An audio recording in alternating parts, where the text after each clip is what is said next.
They always say the truth arrives quietly. No dramatic entrance, no warning. Mine came wrapped in the glow of a phone screen at 11:43 p.m. after a day so hollow it echoed.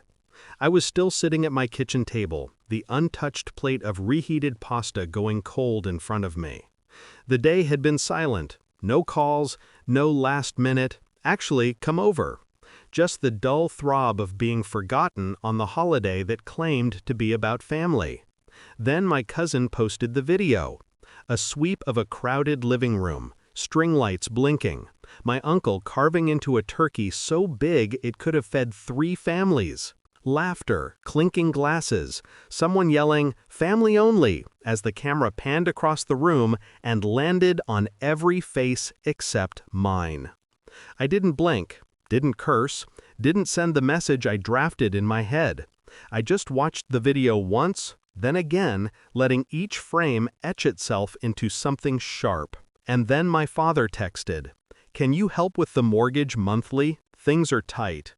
That was the moment the knife twisted. Not because he asked, but because I realized he'd spent the whole day in that house, pretending I didn't exist, while still counting on my help. I typed my reply slowly, each word measured like a verdict. Ask the family you chose. Send. Silence. But that silence didn't hurt. It clarified. I used to believe we were close. I was the reliable one, the one who showed up early, stayed late, paid what others forgot. They'd praise me behind my back, but never to my face, as if kindness only counted when invisible. Growing up, Dad told me responsibility was love. So I carried the weight of 2 siblings' mistakes, 3 uncles' debts, and 1 aunt's endless crises. I paid mortgages, car repairs, hospital visits. I thought loyalty meant bending until I snapped.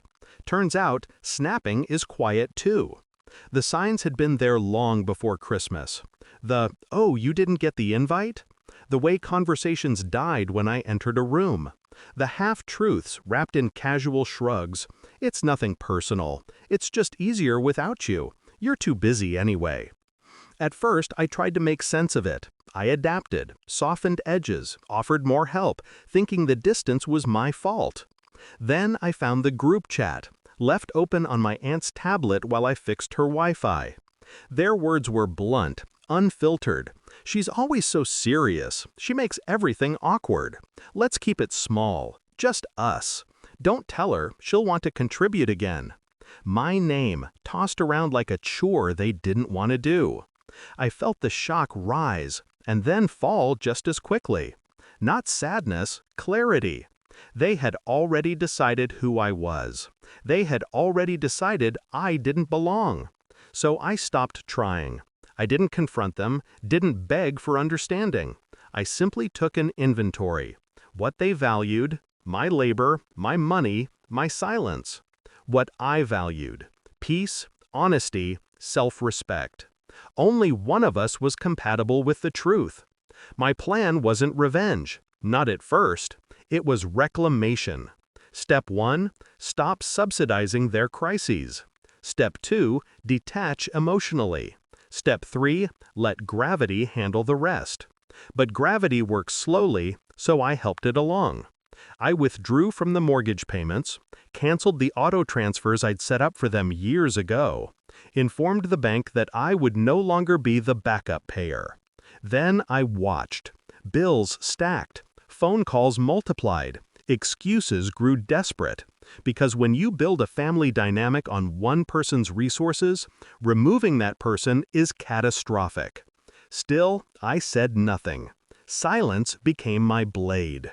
The confrontation came 2 months later.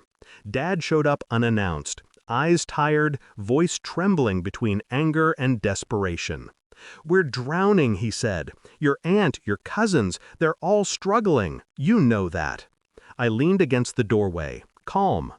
"And where were they when I was alone on Christmas?" He flinched. "We didn't think you'd mind. You always help." "That's the problem," I cut in. "You only see me when you need something." He opened his mouth, closed it. I watched the realization travel across his face. This wasn't a tantrum. This was the unveiling of a truth he'd ignored for years. "You're punishing us," he whispered. "No," I said. "I'm letting you experience life without me. It's what you wanted, remember?" His silence confirmed it. They fell apart slowly after that. The mortgage became a battle they couldn't win. The house went on the market. Collections agencies called. The group chat, yes, I saw it again, courtesy of another forgotten device, turned into a swirl of blame. My name appeared only as a ghost. She left us. She abandoned us. She never cared. Funny, that was exactly what they did to me. Now, months later, I sit in a quieter home, at a cleaner table, with the kind of peace that tastes earned. I don't feel triumphant. I feel right.